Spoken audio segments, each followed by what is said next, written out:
Yan, happy Tuesday morning mga kababayan. Welcome po sa panibago na naman nating update. Yan, araw po ngayon ng Martes, ika-8 na po ng Hulyo taong 2025 at nandito tayo sa taas ng flyover. Ito po yung ginagawang reklamasyon, joke. Ito po yung ginagawang paglilinis ng San Miguel Corporation dito sa Manila Bay, Pasig River po. Ayan. Nagdi-dredging po sila dyan, tapos tinatambak nila dito yung mga naborak na na-dredging nila. Yan.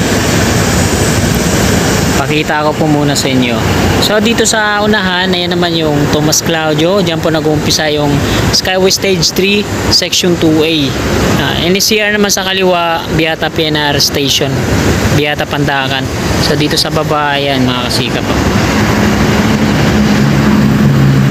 So ayan, nakuna na po natin ang update dito. Dadako na tayo dun sa dulo, sa sabay natin sa on-ramp, off-ramp dito sa Quirino Interchange. So tara, let's go. Sinimulan ko to, walang naniniwala sa paligid ko. Ano?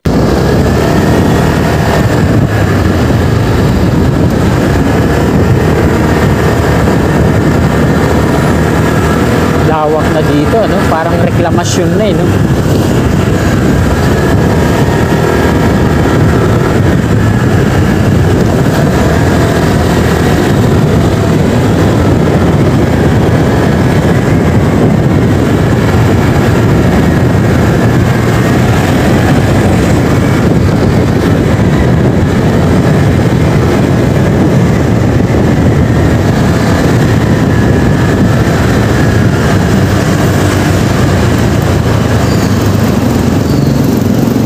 Yung pakaliwa patungong Santa Ana, Manila.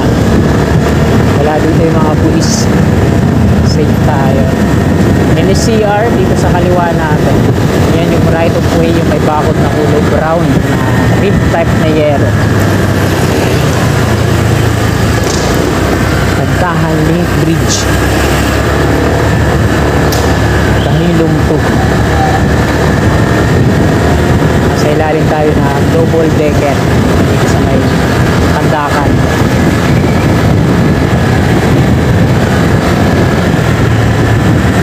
Sa kanan natin yung Labores. Ayan.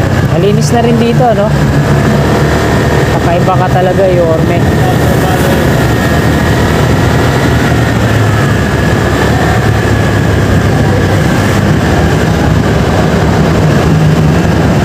Ayan, ito yung gagawing parking dito sa kaliwa natin, pero di pa ginagawa parking. Yan, diretso na tayo dito. Ito na po yung Plaza Azul. So, dito sa Plaza Azul, malaki din yung mga plano nila dito, kaso wala pa, no? Sana ituloy ni Yorme. Nagkaroon sila dito ng no? Inaugurasyon ba yun? Ay hindi, parang yung kay Hani Lacuna dati, tatayo daw sila dito na badminton court, basketball court. Daming mga aktibidad na gagawin dito para sa mga Manileño, kaso wala pang senyales na mag-uumpisa yung construction. Quirino Avenue southbound.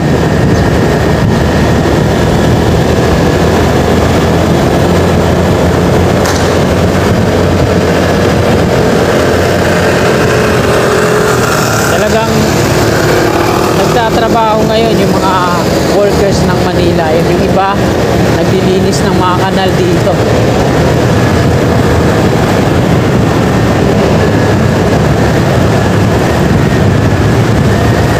Nagtaan interchange na yan dyan sa unahan, Plaza Dilaw.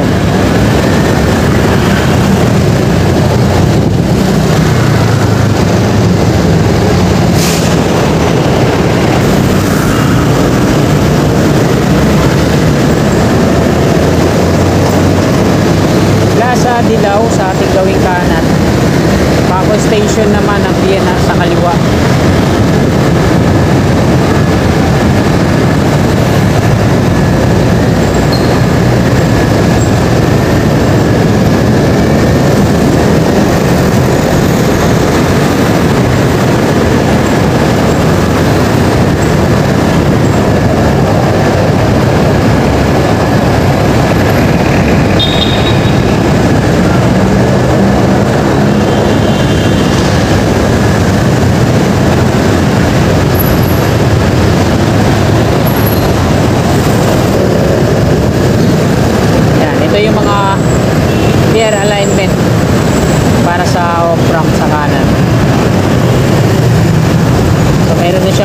halos lahat mayroon ng platform.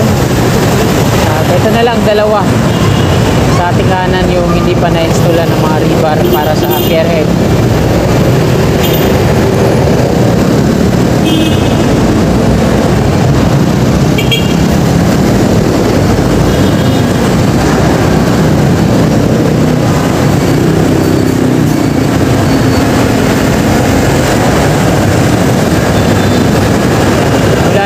Sa pangatlo hanggang dun sa dulo, mga rebar cage na, at dalawa na nga yung konkreto dito.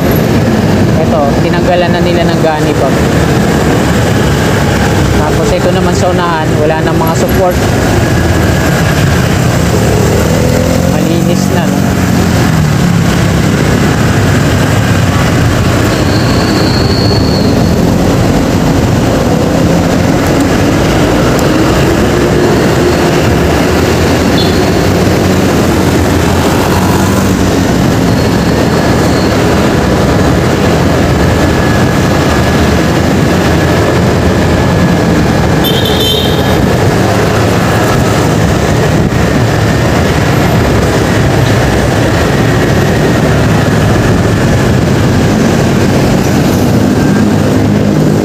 Dito na tayo mag-U-turn.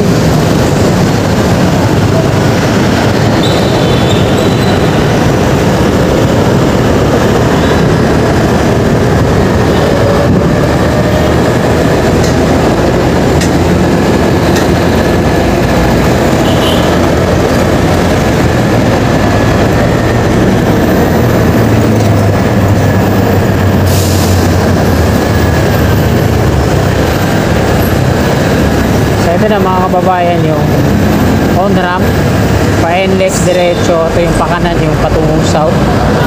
Nilinis na nila yung pier head dito, pier polo.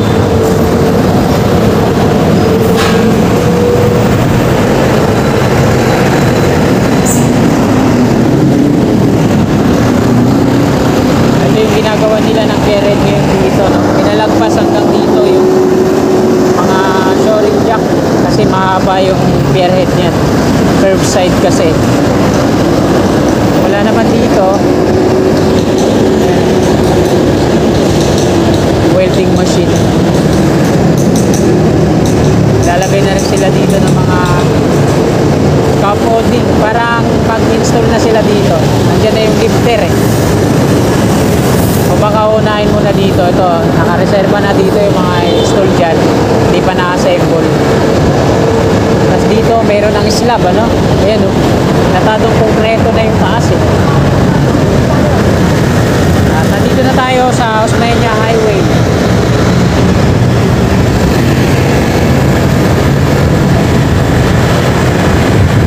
So yung asfalto nila hanggang dyan pa lang yan sa San Andres Street sa dulo, sa unahan, konti ng pure gold. At ayan mga kasikap, dito na po nagtatapos tong update natin ngayong umaga pong ito. Maraming salamat sa inyong walang sawa at umpay na suporta. Bago nyo sana rin sa itong video na to, balik naman po. Maraming salamat. God bless.